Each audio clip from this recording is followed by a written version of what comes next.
एक बार की बात है, दो व्यक्ति थे जिनका नाम था मामा और फूफा। मामा और फूफा दोनों व्यापार करते थे और दोनों व्यापार में सहभागी थे। मामा ने फूफा से कहा, फूफा, क्यों ना हम कोई ऐसी वस्तु खरीद लें जो जल्दी खराब ना हो और उसकी कीमत भी बढ़ती रहे। फिर हम उसे कुछ वर्षों बाद बेचें जिससे हमें मूलधन से ज़्यादा दाम मिले। फूफा ने कहा, ठीक है मामा, तुम्हारी बात तो सही है, पर हम खरीदें क्या? उन्होंने आपस में राय मशवरा किया और लोहा खरीदने का निर्णय लिया। दोनों ने बराबर रुपया मिलाकर लोहा खरीदा। फूफा ने मामा से कहा कि लोहा वह कहीं अच्छी सुरक्षित स्थान पर रख दे। मामा ने लोहा अपने पास एक पुरानी कोठरी में रख लिया। कुछ दिन तो लोहा जस का तस रखा रहा, पर धीरे धीरे मामा के मन में लालच आ गया और मामा फूफा को बिना बताए लोहा बेचने लगा। काफ़ी दिनों बाद फूफा मामा के पास गया और बोला, मामा, आज लोहे का भाव काफ़ी बढ़ गया है, जल्दी से वह लोहा निकालो, हम इसे बेच कर आते हैं। इस पर मामा बोला, फूफा, लोहा तो अब कबाड़ घर में नहीं है, क्योंकि लोहा को तो घुन खा गए हैं।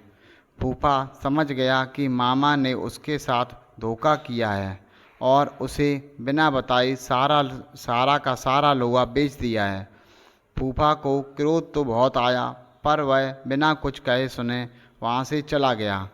इस घटना के कुछ दिनों बाद फूफा मामा के पास आया और बोला, मामा, मैं एक बारात में जा रहा हूँ, बड़ा अच्छा इंतजाम है, अकेला हूँ, चाहो तो अपने लड़के को साथ भेज दो, उसकी भी मौज हो जाएगी और कल सुबह तक हम वापस भी आ जाएंगे।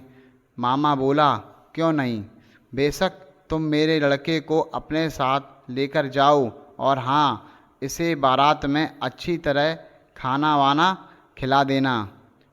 फूफा बोला, यह भी भला कोई कहने की बात है, मामा, तुम निश्चिंत रहो।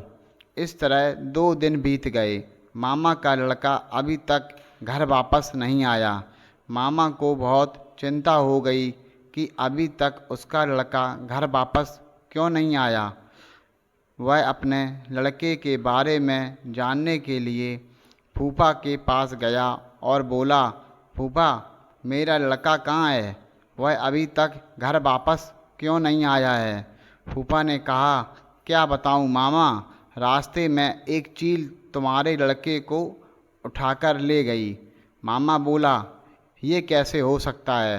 भला कोई चील 12 साल के लड़के को उठाकर ले जा सकती है? सीधी तरह मेरा लड़का मुझे वापस करो, नहीं तो मैं राजा भीम के पास जाऊंगा। फूफा बोला, ठीक है मामा, चलो राजा जी के पास चलें, अब वही न्याय करेंगे। मामला वहाँ के राजा भीम के सामने पेश हुआ।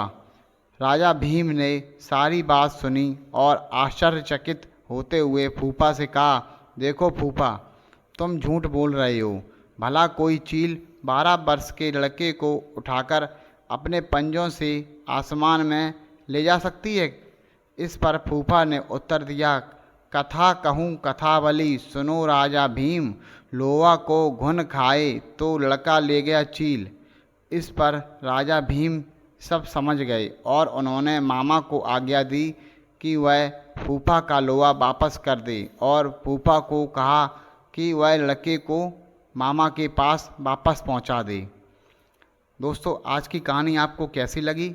ऐसी ही हेल्पफुल और इमोशनल और मोटिवेशनल कहानी के लिए चैनल को लाइक करें, शेयर करें, और अगर आप हमारे चैनल पर नए हैं तो चैनल को सब्सक्राइब करना ना भूलें। दोस्तों, चलो मिलते हैं अगली कहानी में। बाय।